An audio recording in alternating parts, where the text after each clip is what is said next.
When dealing with a falsehood, you're faced with two options. You can accept it or you can reject it. The basis upon which we take one of these actions is a product of our critical thinking capabilities and a desire to know what is true instead of confirming our bias. A lie can travel halfway around the world while the truth is still putting on its shoes. On Brainstorm, we choose the hard truths over the comforting lies. Reason, compassion, skepticism. This is the Brainstorm Podcast.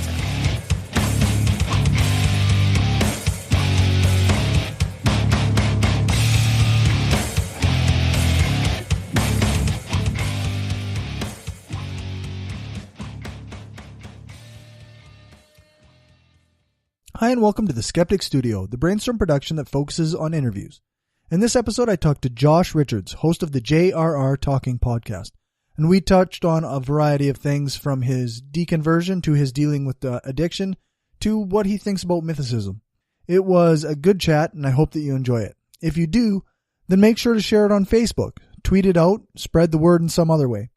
If you want to support the show, then you can do that at patreon.com/brainstormpodcast. And make sure to subscribe to the show on your podcast app of choice. And so, without any further bullshit from me, here's my interview with Josh Richards.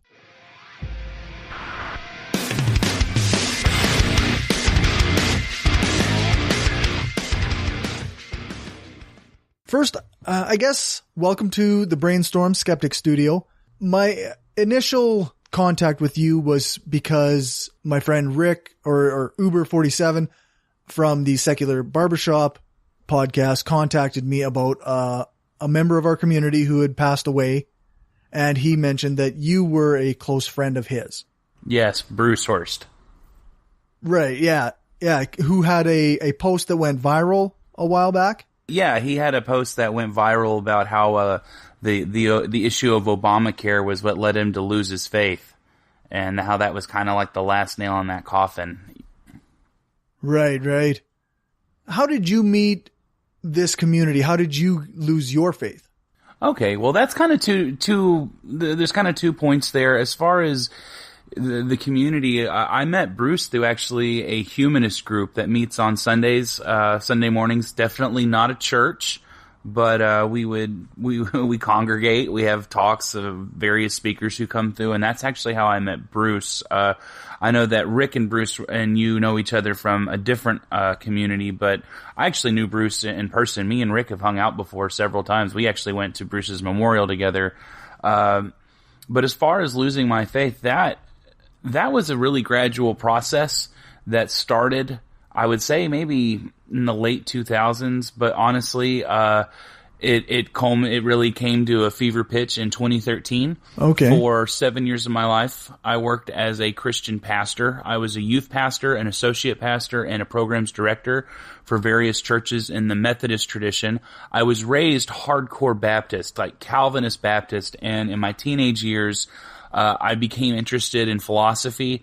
I wouldn't say I was radically interested because I didn't care about science that much, and I think that's the bedrock of philosophy if you really get into it. But I was interested in how the interchange of ideas could refine and how it could be personally edifying and how it could be encouraging. And I also had this really interesting epiphany that the law of non-contradiction allows one to essentially show other people up when they contradict themselves. It kind of allows you to make logical points that can't be refuted.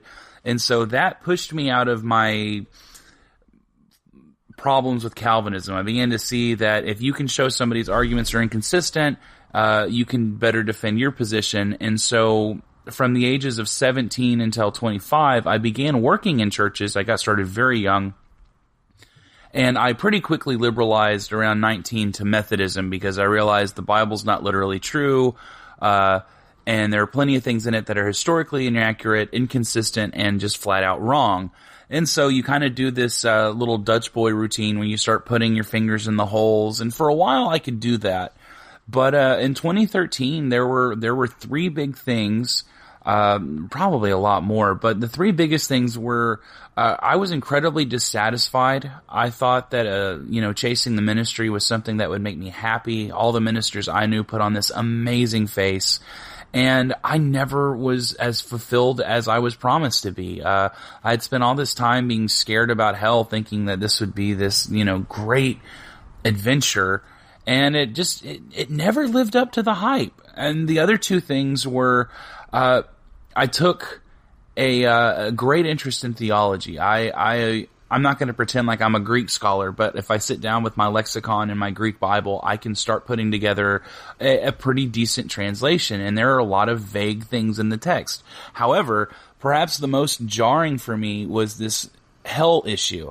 I began to study as much as I could, and I'll spare you a long Bible lesson, but the kicker is that what Jesus was talking about when he talks about hell in the New Testament, and what the Catholic Church teaches about hell when they teach people, or what Baptists teach children about hell being this eternal place of damnation and suffering and torment, it's not exactly what Jesus is talking about. And I was so relieved to find out that Jesus was being metaphorical. He was talking about a place, and we can maybe talk about this more in a little bit, about how the word for hell is a actual physical location that Jews would be familiar with. Jesus knew his audience, and so learning this inspired me. I was so happy that I had finally managed to, I thought theologically and philosophically overthrow what I think to be, if you'll pardon my pun, the most damnable of doctrines.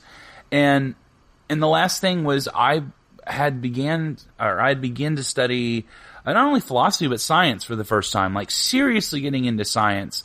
I had spent so much time obsessed with apologetics in my own little Christian world that I refused to ever consider the other side. I only read enough about science to refute it, namely like atheist claims regarding science, the problem of evil, and problems with evolution. And so I thought it would be a great test of my faith, but I'd also become interested in evolution, and I took a course called Evolutionary Biology, and it was taught for non-science majors. And a philosophy teacher who has 2 doctorates named Dr. Keith M. Parsons, somebody who's a friend of mine, an amazing man. I had taken philosophy courses with him before, and I took this class. And about halfway through, I began coming an hour early and staying however late he would stay, and I would press him, and I wouldn't challenge him to be like pompous. I really wanted to know. I thought he was going to not be able to meet the standards I held for for proving that it was true. And halfway through the course, I read a ton of books. I read all of Darwin's Origin, The Descent of Man, a couple of books by Christians, a couple of books by atheists. And while I wasn't quite at atheism, I had this epiphany that Darwin was right. And for the first time in my life, at the age of 25, I had realized that I had been mistaken about creationism, that at the very least, even if God did exist, he did it through billions and billions of years. And I had this Gestalt shift. And so I had begun liberalizing, getting rid of hell, and I, in my ministry job, had begun talking about this pretty openly. I found it inspiring, if I'm being honest. I found it freeing, exciting. I love talking about it. And at a certain point, there was a job I had. I'm not going to pretend like I was the best minister ever, but I cared. I very much cared. I was very sincere in my belief, and I had a lot of great people who I had working relationships with. Unfortunately, that doesn't always do the job, and so on top of, I guess, my superior who there was no, I guess the Christian word is discipleship, but we never connected. We never were close. This was a recurring theme to me having ministers who they knew I liked to read and ask questions, and they just stayed away from me. Oh, jeez. Yeah. And so, and I'm going to give you a long answer here, but the culmination was shortly after talking about these things, I was brought in for a surprise review, and I was fired. Okay. I was literally laughed out of a church building, and shortly thereafter, because it's not always reason that helps us change our minds, especially when we make big decisions, but I think it was also a little bit of having my heart broken, that I I couldn't go back. I began to realize after a couple of weeks, and my feelings began to, my spirits would rise a little bit more after that. I noticed that I didn't believe anymore. Right. And it was something I didn't want to go to church anymore. I didn't want to play. I didn't want to do this balancing act. I finally felt comfortable. And shortly thereafter, it got a lot harder because I realized I had to tell people in my life, hey, this is where I'm at. Sounds like quite a journey. Do you feel like it's benefited your life, this conclusion that you've come to? Oh, yes. I spend a lot of time talking with people who are working through it, who are going through the deconversion process, if you want to call it that. I don't deconvert people. I'm pretty adamant when it comes to people who are deconverters to, I argue against that. I think you should let, and maybe it's semantics, but I think if somebody wants to change their mind, be there for them, help them, love them no matter what. But there is a lot that I try to be careful because it's a very painful process for some. For me, it was. But in the end, I felt like the goods achieved were absolutely worth that. If you're going to live trying to be as reasonable as you can, and if you're going to try and value rationality and really value it, sometimes that means we have to give up comforting illusions, and that's not easy at first. However, what we find is that if we think skeptically and if we think rigorously, the things that manage to withstand that scrutiny, those things are really worth having. Those things are really beautiful, and I think it's absolutely worth it, but it's also really, really hard. There are people who reach out to me, and I love doing this. I'm not a counselor. I have degrees, but I never finished my degree in psychology. I just didn't. And so I'm not a doctor and I'm not a professional, but people feel comfortable talking to me. They kind of know that, because honestly, and I'm not ashamed talking about this anymore. I had such a rough time that I had a lot of friends. I had family. I had a girlfriend at the time.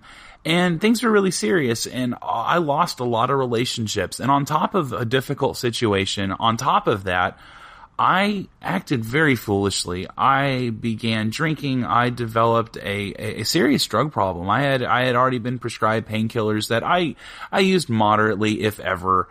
And at a certain point, as I became really depressed and down, I got seriously hooked on opiates. And it took years to get off that. It's been 2 years, 8 months, and a couple days since the last time I ever used. Wow. But I thoroughly messed my life up. I had issues with the local constabulary. That means I went to jail. It's fancy speak for I went to jail. Right. I've been to rehabs. I had my ass dumped at freehabs. And AA and NA are not programs that I find very helpful. I struggled. I was not allowed to tell people that I was an ex-minister. I was pushed hard to believe in, you need to believe in God. I lived in a halfway house for drug addicts, and this wasn't the law making me do it either. I had nowhere else to go. And since then, I've really struggled with poverty. I've really struggled with a lot of problems trying to put my life together, because what do you do when you're a minister and your degrees are either in humanities, philosophy, religion, and your experience is all being a pastor? There's not a whole lot that you can do with your life after that. So to give you the super long answer, I still think it's worth it.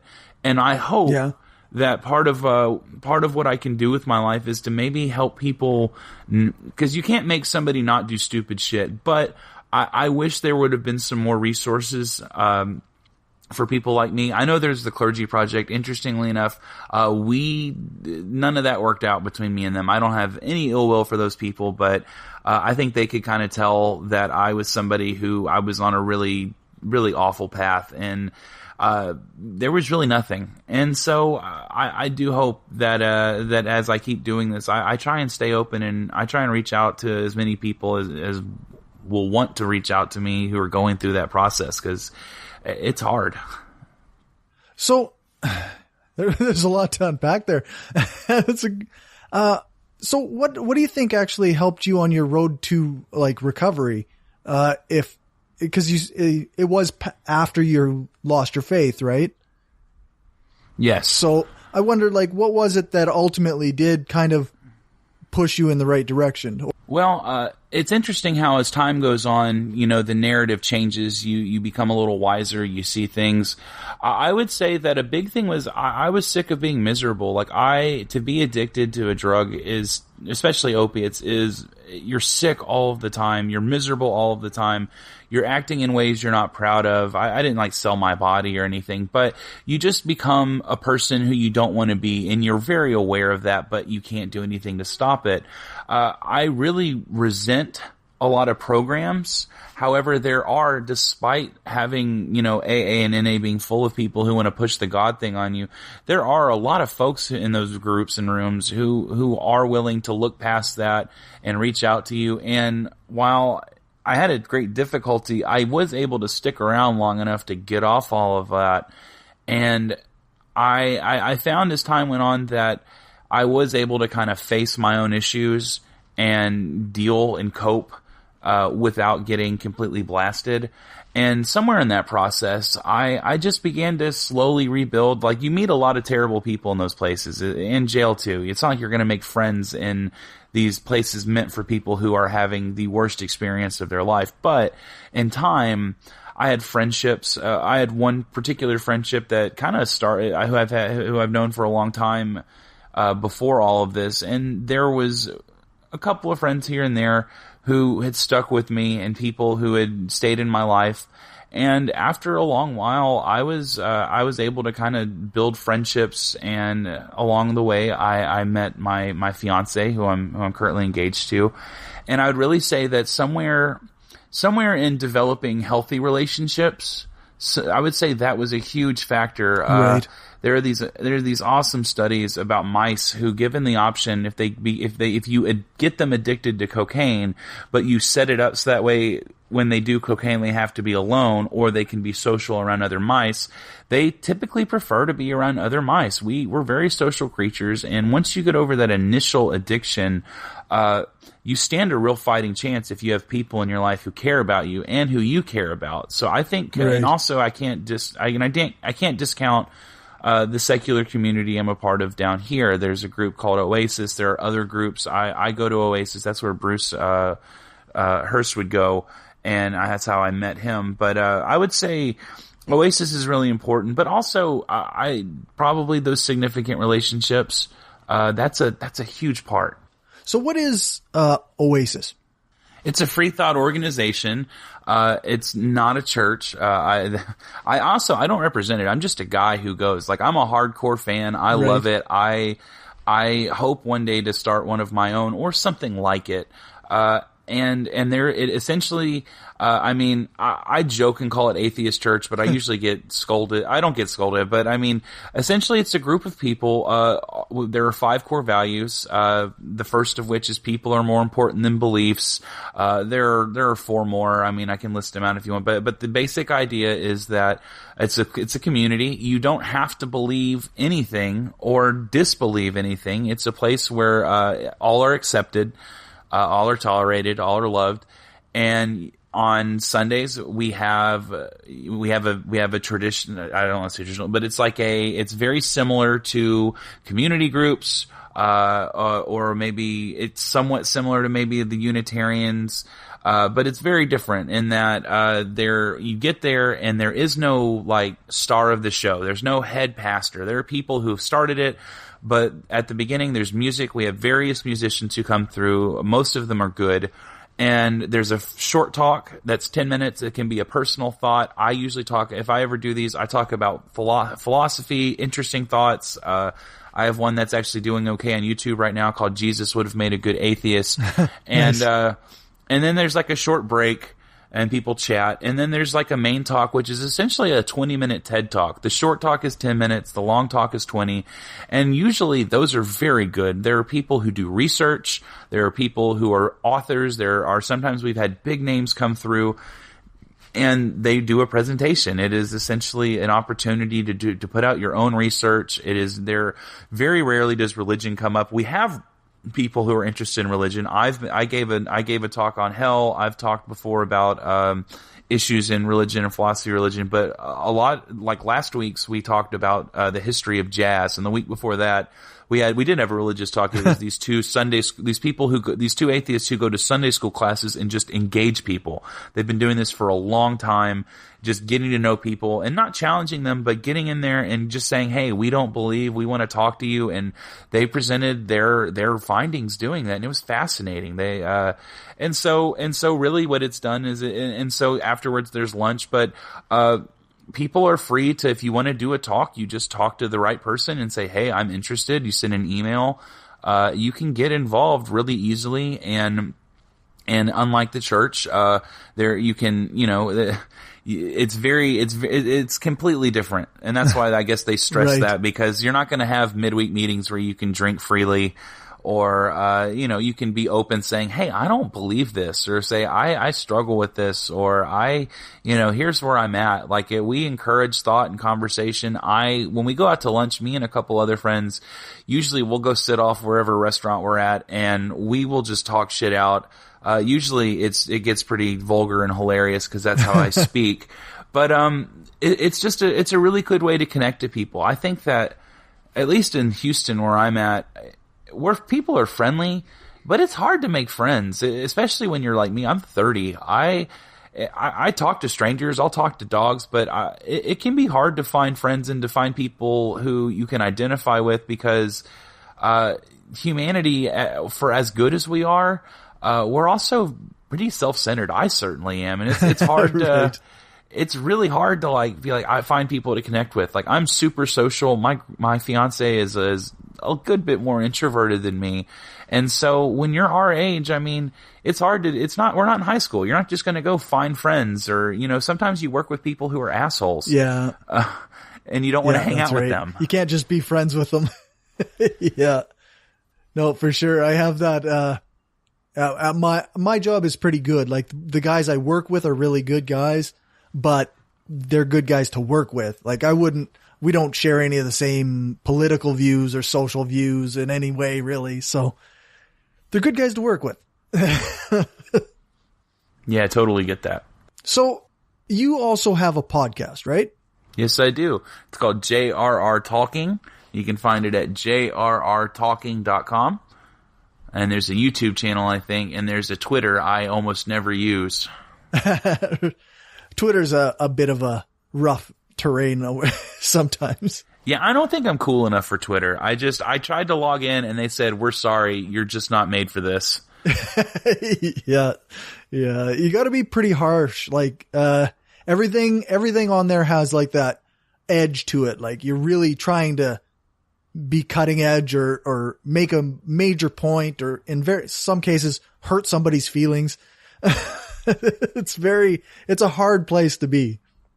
Yeah.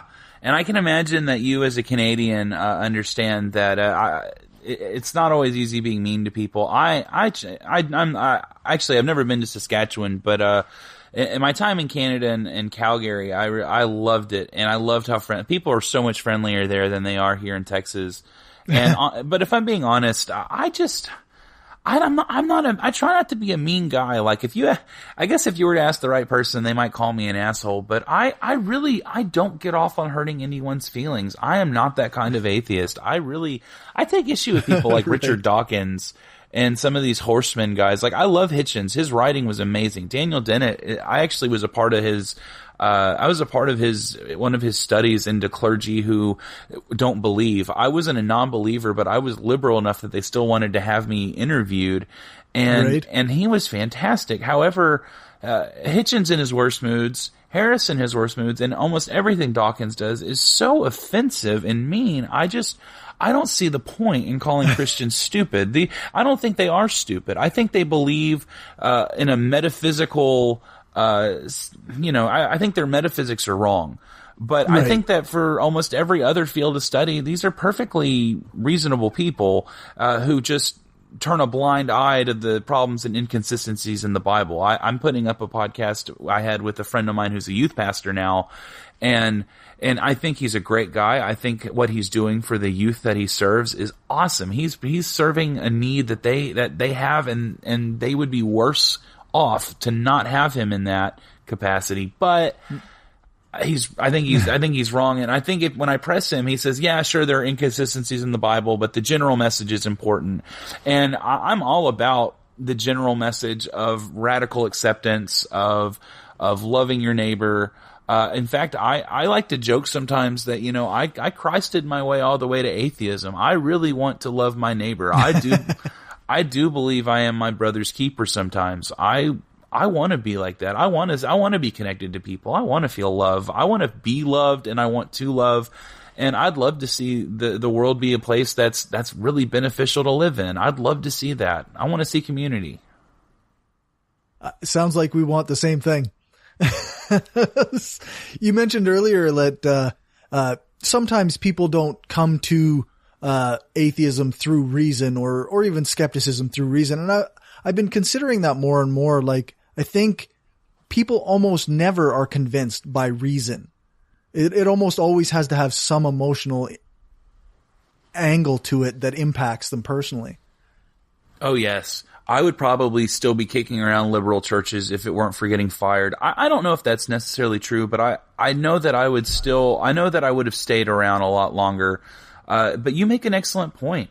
I think that stress and emotion play a huge role just as much as rationality does in how we live our lives. I think that Aristotle was absolutely right. He writes a book about logic. He was the first person to do systematic logic, we believe. And he writes a book, not one of his most important books is called On Rhetoric. And what he says is, look, we should be just these rational beings, but if you really want to convince people, if you want to see change, you have to show people why you're right. And rhetoric gets a bad rap because now we associate it with like the word bullshit. But for Aristotle, he doesn't mean, go bullshit somebody. What he's talking about is he's saying, show these people, give them examples they can understand, speak to them in a way that is convincing. And while you're at it, go ahead and be logically consistent and tell the truth, because that's the best thing to do. However, we aren't always rational. Like there's this myth that we're going to, like Immanuel Kant talks about pure reason. We are almost never purely reasonable. Nobody is like Mr. Spock, we feel too much. We are entirely too quick to, we respond with fear or love almost all of the time. Those are like the two base instincts in humanity, and you have to appeal to those. Yeah, absolutely. Without that, reason can't take a foothold. I guess I'm not an expert by any stretch, but it just seems so clear that without the emotional appeal, you can't. Yeah, like you said it better than I did.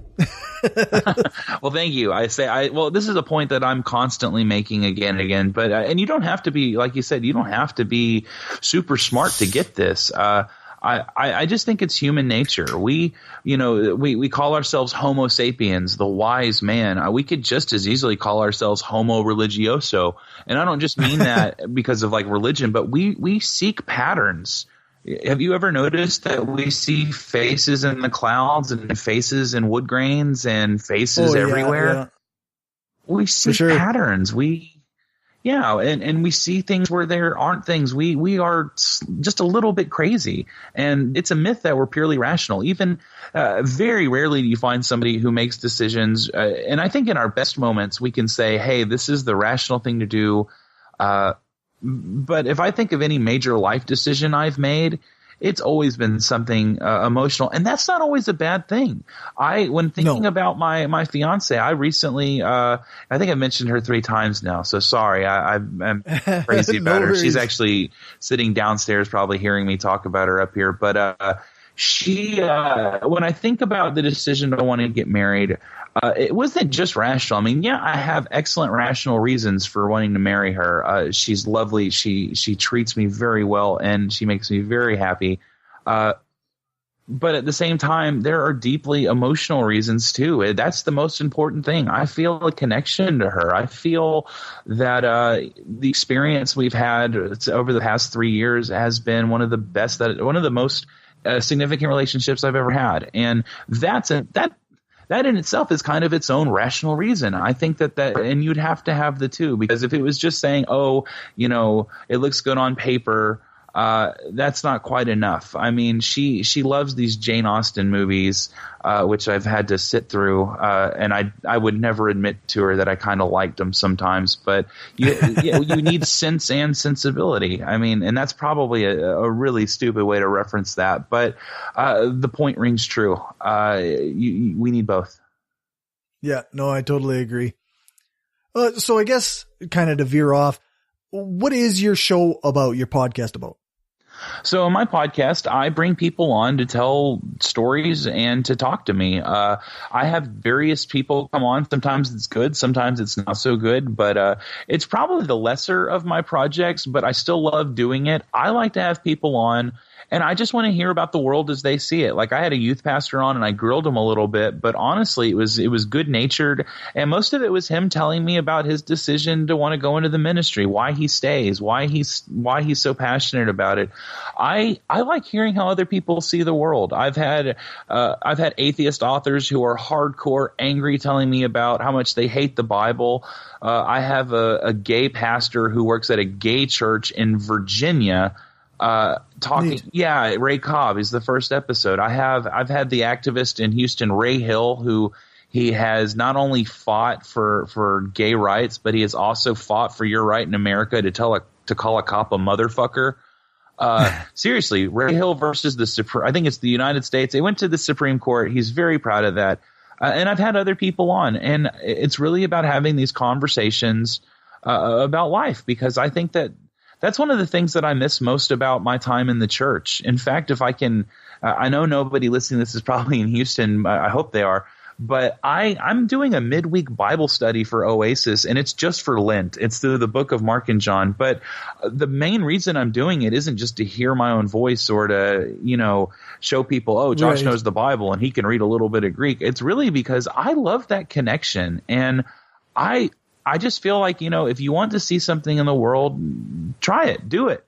And so part of the podcast is I want to keep talking about these things. I love getting asked to speak. I love doing presentations. If I could do it full time as a job, I would. And so the podcast is kind of building up those skills, but also having people on, because I firmly believe that as we keep going into this postmodern era, I'm not big in postmodernism, but as far as a historical marker, I use that because I just think it fits. And I think that we're going to have to listen to other people, and we're going to have to be able to respect and love other people, no matter whether they're atheists, whether they're more atheists than us, less atheists than us, too Christian, whatever. I think that, tolerance is something I value a whole lot. And part of the project goal is for me to learn how to interact and understand other people, because I remember what it was like to be a Christian. And as I get older, here I am at 30, I am just now only a couple years in thinking, there's a lot of ways to live life. I made it all the way to 23, 24, thinking that, there was something wrong with gay people, something wrong with trans people. And I'm not going to pretend to understand the struggles that people in the LGBTQ alphabet soup community struggle with. But I see in myself now that I'm a lot more accepting and a lot more loving and a lot more willing to try to understand people. And that's something I want to foster, not just in myself, but in others. I think in Canada, y'all are way ahead of us in that regard. Well, it's tough to say for sure, because we are in general kind of in that more progressive side of things, but there's certainly a very strong element of people who want to emulate the right down in your neck of the woods. And they seem to be growing all the time. And our politics does sort of follow your politics to a degree. So hopefully we don't get too much farther to the right. Oh goodness, some yeah. of our people, but. And I'd like to apologize. I don't skew too political, but I'd like to apologize for our present mascot. The great, if you looked at our election, the great majority of us did not want that guy. I'm not a big fan of. I wasn't a fan of his rival, but I am not a fan of our current mascot. Yeah, no, I find it interesting that there's even still a core group of people who attach themselves to him or like follow him because he's just so awful in so many ways. Yeah. Yeah. I mean, there's a lot of people out there giving way better commentary about this than me, yeah. But it's just something that as a friend of reason, it drives me crazy how somebody can lie and get away with things that nobody else would. And it's just because he was doing all of this shit before he got into office. And so people are like, oh, that's just him. But to me, and there are books being written about this right now. I know one author working on one but for me, the craziest thing is how people like my parents who are Christian people, they totally buy into this idea. He is the candidate he's God's candidate. He's God's choice. The mental gymnastics required to buy that, I'm just not able to. I can't. It's way too much work. Not enough juice for the squeeze. Yeah, for sure. It does seem like I don't know. I really can't wrap my head around the way people fit what he does into any kind of religious context, unless it's the anti-Muslim or like some sort of bigoted context, like the accepting kind of love is God type message that a lot of people have. It just seems so counterintuitive to that. Oh yes, well, a lot of these supporters are hardcore Bible thumpers who. They are not into the God is love message. They are into the Old Testament wrath. You know, you're going to get what you deserve. And honestly, that's something that's one of the most troubling things, not only in human nature, but definitely in the country that I live in, because there are two Americas, and it's not just liberal conservative, because there's plenty of conservatives like this too. It's not fair to say conservatives don't care or that they're heartless because they're not. There are plenty who are remarkably liberal on some issues, but there's just this idea of other people are bad, whether it's the immigrants, the Muslims, or whoever. This idea that, you know, we're going to set it right and we're going to get these bastards, you know, put down. And it scares me because you see these rednecks who come out, you know, with their high powered rifles and talking about how Allah is a whore and Jesus is the most high God and fuck you, fuck you and go home. I can't help but be in awe, because if you've ever read anything the Galilean carpenter named Jesus ever said, even in those Gospels, those red words in the book, that's Jesus talking there. You know, go read that shit. He says, care for the widows, care for those who are sick. The poor will always be with you. The story of the Samaritan woman at the well, that story shocked people because rabbis didn't sit with women. Teachers did not sit with women alone. That would be considered, you know, inappropriate and crass. But even more so, it's a Samaritan woman. They called the Jews at that time called Samaritans half-breeds and dogs. Jesus in this story approaches a woman. She's one of these half-breed women. And then he says to her, you've had 5 husbands and the guy you're fucking now isn't your husband. And he doesn't condemn her. And people just, I mean, anyway, I don't mean to go off on a tangent here, but it's just, you know, when you talk about people in the presidency, like if you're going to say because you can't get into any high office without saying you believe in God. I can't think of but a couple people who might be able to skirt through, and even to be a Christian helps a lot too. To be a non-Christian is very difficult, and to still get into office. However, if you're gonna say you buy this, and your base values aren't love others, give of yourself, be generous, be liberal, and I mean that in the classical sense. And not like, I mean like the way Aristotle uses that, to be understanding, kind, and generous, and to want others to thrive as well as yourself. if that's not your bedrock when you say that I'm into Jesus, I'm going to write you the fuck off so quick. And I think Jesus was wrong about a lot, but as you can tell, there's a lot of that Christian message I still carry with me. I can't get away from the good stuff it put in my life, and I don't want to. Right. No, that's fair. The message of be good to other people is one that we should all be holding on to, I think, anyway. You talked about Jesus a little bit, and I saw on your Facebook page that you've been reading a bit of Robert Price and Richard Carrier, perhaps. What do you think of the mythicist perspective? Every time I go on a podcast in Canada, this comes up. Okay, so I've read David Fitzgerald, I've read Robert Price, and I have also read everything Bart Ehrman has ever wrote. Right. And so there's a couple of things that I can say, but if I'm just saying my opinion, I think Jesus existed. I think the guy was absolutely real. If you ask me on just in an epistemological sense, I'm going to say I might lean a little more towards agnosticism on that issue than I did previously, because I see that I think I have a blind spot, that I was so into the faith for so long that to me, and this is totally ridiculous, but I'm being honest here, that it almost seems to me like I would feel like I've wasted my time somehow even more if it turns out this is all made up. However, that's how I feel. And so that kind of pushes me a little bit more towards agnosticism, seeing that as a huge blind spot.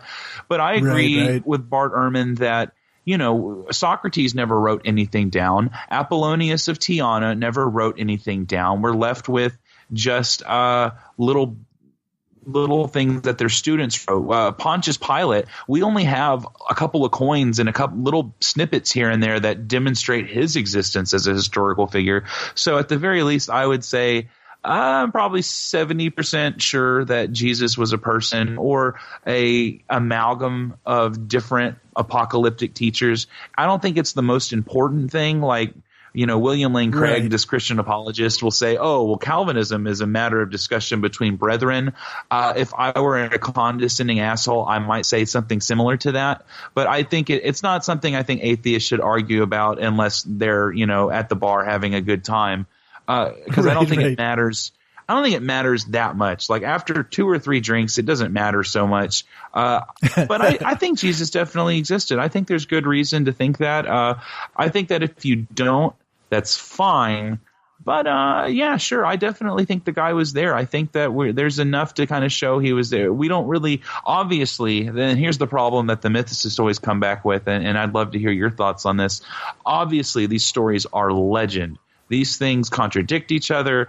But they do agree that there was a guy and who was an apocalyptic preacher, and I don't think that can be denied easily. My thought is that, obviously everything about Jesus is a legend, right? So, but I think that the historical expert opinion is that he existed, at least in some capacity. So I think as a layperson, I have to go with that because I don't have the documentation to back up anything else. And really all I've seen from the mythicist perspective is questions without answers in a lot of ways. Yeah. If that makes sense. Yeah. And I think they bring up a good point, but I think that, there are some like David Fitzgerald who I think of him as somebody who is trying to be as unbiased as they can. I think that some of the mythicists that I've met, not necessarily going to name authors' names, but I think people personally, I think that they find that embracing that view maybe kind of helps them in their axe grinding, that it helps them, you know what, Jesus wasn't even real. And you're dumb for believing it.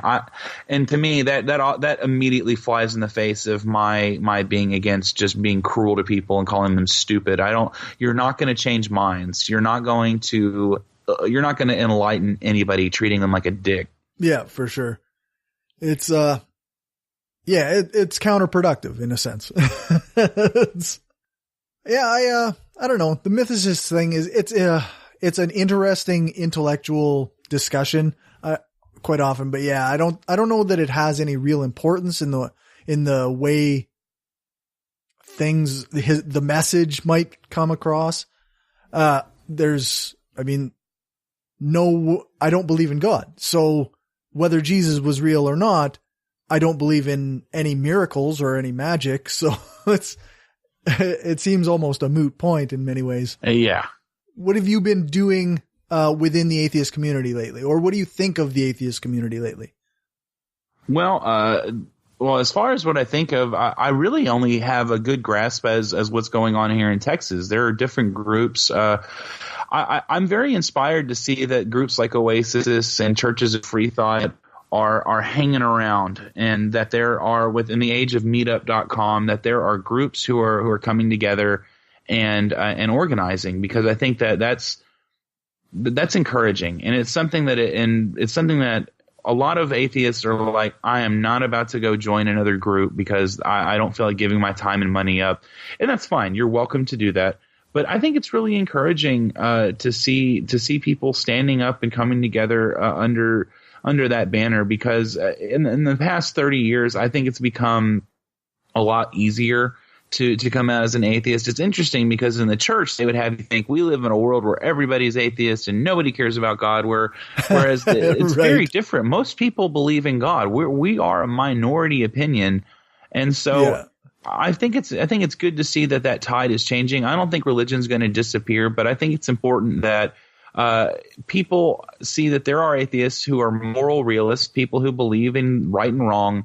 I'm sure you hear this all the time. People are like, oh, the two things I get the most are, how did the universe create itself, Mr. Smart Atheist? Or how can you be a moral person if there is no absolute eternal authority to appeal to? What keeps you from raping people and murdering people? And I'm like, what keeps you from raping and murdering people? Are you hiding behind your sanctity because your perversions are that strong? Let me know, because if you give up the ghost, we should call the cops and say, hey, if this guy stops going to church for a couple of weeks, he's probably out there just fucking Right. shit up. And so it's good to see that. As far as what I'm doing, I present as much as I can. I do talks. I love to speak at whatever group will host me or have me. I usually don't get paid. Occasionally I have before, which is incredibly encouraging because I'm poor and I need it. But I like to either, half of the talks I do are about ideas, philosophy, because I'm a huge nerd in that, and I think that it's important. That's one of the things that I really enjoy about the Life of the Mind. But the rest is also encouragement. I've been, like I said earlier, I've had a really tough time, legal problems, drug problems, and I think that my secular friends, and one of my believing friends, but I think I owe a lot to the secular community and what it's brought to my life. And so I want to do whatever I can. It will change. The other thing I do is I find more than that. I have a podcast. Yeah, I speak. I don't think I'm going to be getting famous soon. I hope I do. Not really. I don't think it'd be great to be famous, but even people in philosophy, even if you're famous, you're not really famous.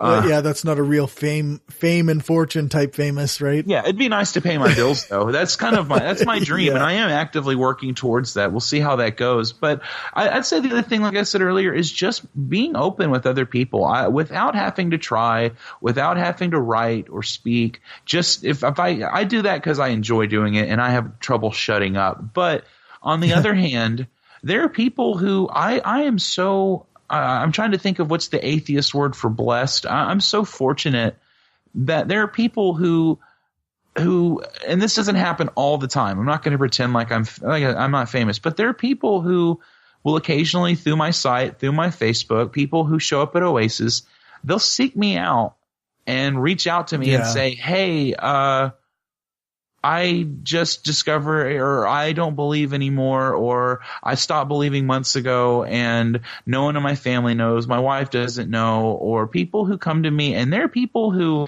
maybe they don't have exactly my story, but there are people who struggle. There are people who I've known, and without putting people on blast, I had one friend, his son was gay, and that was kind of the last straw for him. He's like, I don't buy this anymore, and I'm not about to put up with a bunch of homophobes giving me shit because my son likes dudes. And, and there's other people who, one friend, he had a family member, a young child, die of bone cancer. And then another person had, an abusive relationship that eventually played a part in someone deciding to kill themselves. And these people, whatever it is, because that's your emotional side, right? Finally saying to your rational side, hey, you need to get out. And like I said, I'm not Dr. Phil or anything, but there are people who just say, hey, I need someone to talk to. And I can kind of share my experience and say, it's tough. It's because it doesn't matter whether God exists or not. It's tough out there. Life isn't always easy and perfect and beautiful. I fucking wish it were, but it's not. And we need encouragement. And I find that my opinion is that I'm pretty cynical on like, the first several levels of my personality. I am a selfish person. People are selfish, but I think that in spite of that, we can cooperate and do great things. We also, not only are we selfish, but sometimes we are so selfish we will cooperate so that way our happiness is better. And so in exactly that way, I find that by putting myself out there, occasionally there are people who they bring a lot to my life, and they give me a chance to keep working through my problems and my issues by listening to them and by being there for them. I love to see that there are people who maybe I wouldn't be friends with because we have our paths wouldn't cross any other way, who I know who are from just me being out there saying, hey, I don't believe in God. And if you don't, that's okay. And if you're too quiet to get out there and put that out there, I'll be that guy. There are a lot of us out there who are just these loudmouths, and I'll gladly wear that mantle because in a lot of ways I'm still a preacher. That's really it. I was born for that, and while I don't believe, it puts me in a weird spot, but I'm still very much a preacher. I think that life is good. There are things that go wrong in my life all the time, and it's not always pleasant. In fact, there's shit I go through that makes me sick some mornings. But overall, it's so much better to be with people and to be authentic. I think that's the whole big tying it all together. Authenticity. I want to, and if you believe in God, that's fine. But if you're like me, be authentic. Be who you are. And if you don't believe in God, say that shit, because we're going to die one day and that's it. So, enjoy your cake now, motherfucker. You're going to die one day. Yeah, that's right. No, that sounds great. It's been great talking to you. Where can people find your stuff? You can find, I have a YouTube channel I'm adding videos to, called JRR Talking. You can find talks and podcasts and thoughts I have on my website, jrrtalking.com. You can find me on Facebook at Joshua Richards. I'm in Houston, Texas. Go ahead and add me, and we can stay connected. Or you can find anything else through my site. Check it out if you feel like it. Add me or like or follow my JRR Talking page on Facebook. And if you ever need someone to talk to, shoot me an email. And I love getting to meet people. I love getting to chat, and I love having what I think. I've always thought this is a really important conversation, when I believed and when I didn't. For sure. I really appreciate your time. Yeah, thank you for having me on. Maybe you can come on my show sometime. We can let you talk for a chance. That would be great. Although my story is not nearly as interesting as yours, but that's all right. So that was my interview with Josh Richards from the JRR Talking podcast. I hope you enjoyed it. It was a good chat, and he genuinely seems like a great guy. It looks like his show hasn't had an episode for a little while, but I'm sure the next time he puts one out, it will be great. You can check out his stuff at jrrtalking.com. Let me know if you listened to this episode and tell me what you thought. From the analytics that I'm looking at, it seems like people are more interested in hearing the full crew than the extra episodes that I put out on my own. So let me know if that's accurate, and I can do less of these individual episodes. For everything else, you can check out the show notes at thebrainstormpodcast.com or brainstormblog.net. I'm slowly catching up on show notes. They'll be a little less snazzy than they have been in the past, but they'll be done. I want to thank our financial supporters, Zach, Stephanie, Utah Outcasts, Bassett, Will, Aaron, Daryl, Destin Sucks, Lachlan, Destin Doesn't Suck That Much, Magnus, Michael, Positively Skeptical, Rob, and that's it. If you want to join them and help the show grow, then you can do that at patreon.com/brainstormpodcast. I want to thank Josh again for joining me, and I apologize for the lateness of this getting out. If you can find his stuff at jrrtalking.com, like I said before, and I'll put that link in the show notes. You can also support us by donating to our GoFundMe for the conference at gofundme.com/shift-2-reason-conference-2018. Or you can go buy some stuff at tpublic.com/stores/brainstorm-podcast-gear. It's a lot of dashes and slashes, but the links are in the show notes. Thanks to Dave for our intro music. Thanks to Aaron Rabbi from the Embrace the Void podcast for doing the new voiceover. You can find his stuff at voidpod.com. Thanks to Alex Capper-Murdoch for doing the voiceover for our ads, and thanks to Jason Camo for our outro music. You can find his stuff at aloststateofmind.com. All music played is either with permission or under the SOCAN license to play.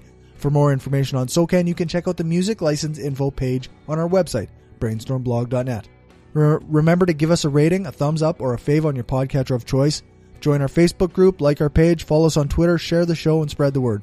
Thanks for listening, and remember, the truth matters.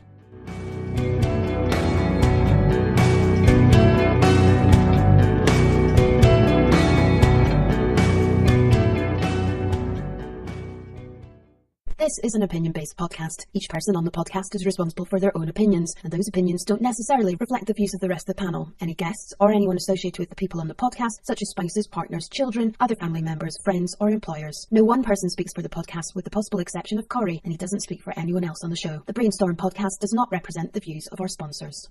We just wanted to say thanks to everyone who listens to us, shares the show, gives us a rating on iTunes or Stitcher, or supports us through Patreon and Gumroad. We don't have a lot of interactions with our listeners, but what we have had proves that we attract some of the best people around. Smart, kind, and cool. An audience truly worthy of the titles hardcore and woo-free. Thanks for helping us make the world a smarter place.